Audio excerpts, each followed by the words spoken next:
Assalamualaikum warahmatullahi wabarakatuh. Good morning, students. How are you today? Today we will learn about SBDP.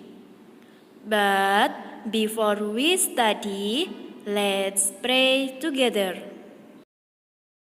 Anak-anak, pada pertemuan minggu yang lalu kita sudah belajar tentang gambar cerita. Nah, anak-anak masih ingat tidak? Apa sih contoh gambar cerita itu? Ya, contoh dari gambar cerita adalah gambar ilustrasi. Anak-anak, pada pertemuan kali ini kita akan belajar tentang corak gambar ilustrasi dan juga langkah-langkah membuat gambar ilustrasi.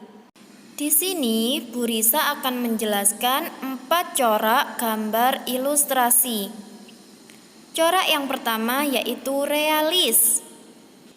Realis merupakan gambar yang dibuat seperti keadaan aslinya, baik bentuknya, ukuran, maupun tata letaknya. Nah, contohnya seperti lukisan di bawah ini.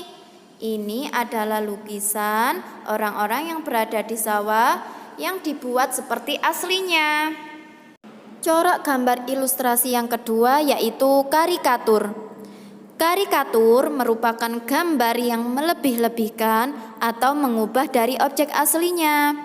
Nah, pada gambar karikatur ini karakternya dibuat lucu dan aneh. Coba anak-anak lihat contoh gambar karikatur di bawah ini. Antara kepala dan badan proporsinya tidak sama, lebih besar kepalanya.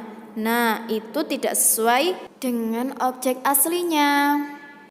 Biasanya, gambar karikatur juga mengandung kritikan dan sindiran. Selanjutnya, yaitu corak yang ketiga. Corak yang ketiga adalah kartun. Kartun merupakan gambar yang berfungsi untuk menghibur dan berisikan humor. Nah, pastinya kalian sudah tidak asing bukan dengan gambar kartun?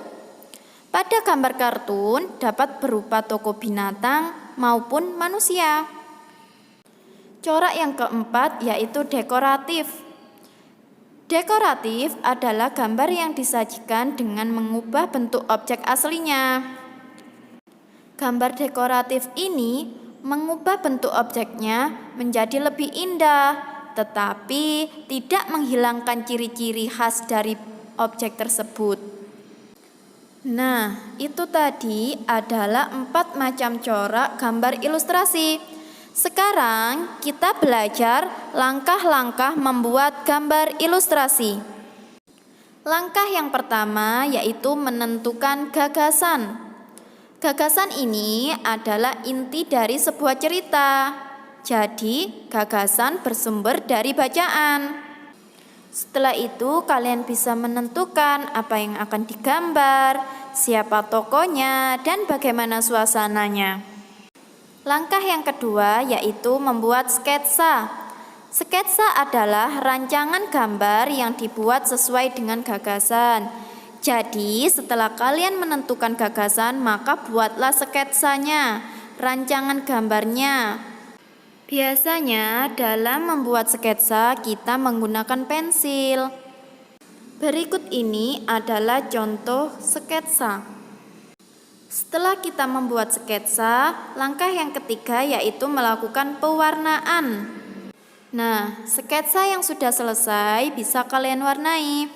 Kalian bisa menggunakan cat air, cat minyak, pensil warna, spidol, krayon, dan lain-lain. Nah, anak-anak, itu tadi adalah langkah-langkah dalam membuat gambar ilustrasi.